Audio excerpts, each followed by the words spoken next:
Assalamualaikum warahmatullahi wabarakatuh. Nama saya Ulan Arista. Di sini saya akan menjelaskan materi tentang model atmosfer dan distribusi air di permukaan bumi. Model atmosfer adalah model matematika dibangun di sekitar set lengkap primitif persamaan dinamik yang mengatur gerakan atmosfer. Kebanyakan model atmosfer adalah numerik, yaitu mereka mendeskripsikan persamaan gerak.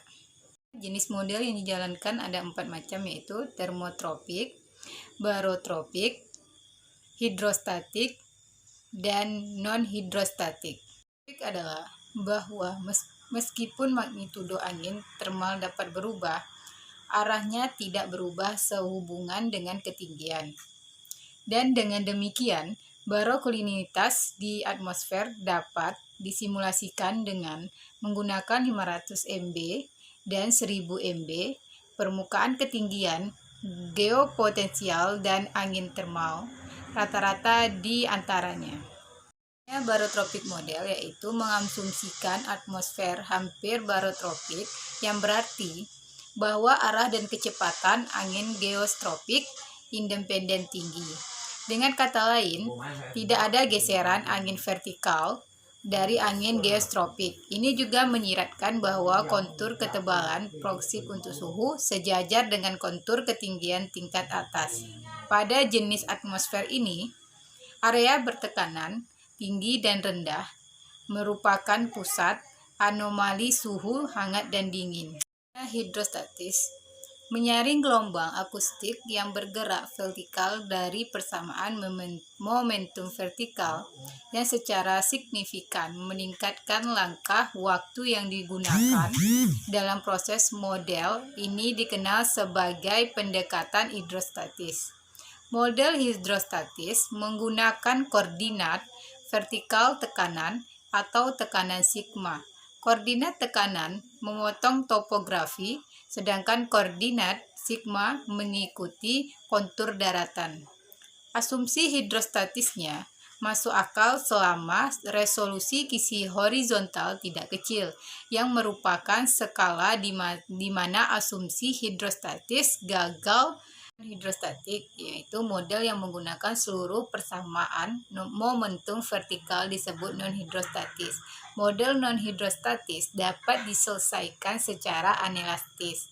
Artinya, model tersebut menyelesaikan secara lengkap persamaan kontinuitas untuk udara dengan asumsi bahwa ia tidak dapat dimanfaatkan atau secara elastis, yang berarti ia menyelesaikan persamaan kontinuitas lengkap untuk udara dan dapat dimanfaatkan sepenuhnya. Model non-hidrostatik menggunakan ketinggian atau ketinggian sigma untuk koordinat vertikalnya. Koordinat ketinggian dapat memotong daratan, sedangkan koordinat ketinggian sigma mengikuti kontur tanah. Al-Quran tentang model atmosfer pada Quran Surah Fussilat ayat 12. Bismillahirrahmanirrahim. Faqazahunna sab'a samawatin fi yawmaini wa awha fi kulla sama'i amroha wa zayyana sama'ad dunya bimasabinih wa hifza zalika takdirul azizil alim. Artinya, lalu diciptakannya 7 langit dalam 2 masa, dan pada setiap langit dia mewahyukan urusan masing-masing. Kemudian langit yang dekat dengan bumi kami hiasi dengan bintang-bintang, dan kami ciptakan itu untuk memelihara. Demikianlah ketentuan Allah yang Maha Perkasa, Maha Mengetahui. Selanjutnya, distribusi air di permukaan bumi. Distribusi air bersih adalah pendistribusian atau pembagian air melalui sistem perpipaan dari bangunan pengolahan reservoir ke daerah pelayanan konsumen. Selanjutnya, air yang terdapat di bumi terbagi dalam 97,5% air laut dan 2,5% air bersih. Dari 2,5% air bersih, 70% tersimpan di kutub. Sisanya 30% merupakan air tanah dan air permukaan, sungai, danau, dan rawa. Persediaan air tanah dan air permukaan inilah yang dibagi dengan 6 miliar penduduk di dunia.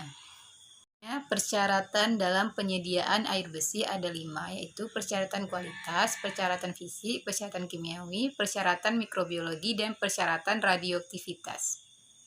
Fisik, yaitu air yang berkualitas harus memenuhi persyaratan fisik. Di antaranya adalah jernih atau tidak keruh. Secara fisik air yang layak dikonsumsi adalah jernih atau tidak keruh, karena air yang keruh disebabkan oleh adanya butiran-butiran koloid dari tanah liat, sehingga apabila air tersebut semakin keruh, maka kandungan koloid di dalamnya semakin banyak. Kemudian tidak berwarna. Air yang digunakan untuk kebutuhan sehari-hari, terutama untuk minum, harus jernih. Karena apabila air tersebut berwarna, itu berarti mengandung bahan-bahan lain yang berbahaya bagi kesehatan. Persyaratan kimia. Syarat kimia yang harus dipenuhi pertama adalah kandungan pH atau derajat keasaman. pH sangatlah penting dalam proses penjernihan air, karena keasaman air pada umumnya disebabkan gas oksida yang larut dalam air, terutama karbon dioksida. Air minum yang sehat juga harus memenuhi syarat kimia yang dibutuhkan. Artinya, air harus mengandung zat-zat tertentu yang dibutuhkan, misalnya zat besi, mangan, dan klorida. Zat tersebut juga harus ada dalam jumlah tertentu. Kekurangan atau kelebihan zat tertentu dalam air akan menyebabkan ketidakseimbangan. Parahnya ini juga akan mengganggu kondisi fisiologis seseorang. Persyaratan mikrobiologi, yaitu syarat air layak konsumsi berdasarkan mikrobiologi adalah air yang tidak mengandung kuman-kuman penyakit seperti disentri, tifus, kolera, dan bakteri patogen penyebab penyakit. Selanjutnya, persyaratan radioaktivitas, yaitu mensyaratkan bahwa air bersih tidak boleh mengandung zat yang menghasilkan bahan-bahan yang mengandung radioaktif seperti sinar alfa dan beta. Beberapa faktor yang harus diperhatikan antara lain, yang pertama, daerah layanan dan jumlah penduduk yang akan dilayani. Kemudian kedua, kebutuhan air. Yang ketiga, letak topografi daerah layanan. Yang keempat, jenis sambungan sistem. Yang kelima, pipa distribusi. Yang keenam, tipe pengaliran. Yang ketujuh, pola jaringan. Dan yang delapan, perlengkapan sistem distribusi air bersih. Dan yang terakhir, deteksi kebocoran. Perspektif Al-Quran tentang air di bumi pada Quran Surah An-Nahl ayat 10. Bismillahirrahmanirrahim. Huwallazi anzala minas samai ma'an lakum minhu syarabu wa minhu sajarun fihi tussimun. Artinya, dialah yang telah menurunkan air hujan dari langit untuk kamu. Sebagiannya menjadi minuman dan sebagiannya menyuburkan tumbuhan. Padanya kamu mengembalakan ternakmu. Sekian yang dapat saya sampaikan, lebih dan kurang saya mohon maaf. Saya akhiri, wabillahi taufik wal hidayah. Wassalamualaikum warahmatullahi wabarakatuh.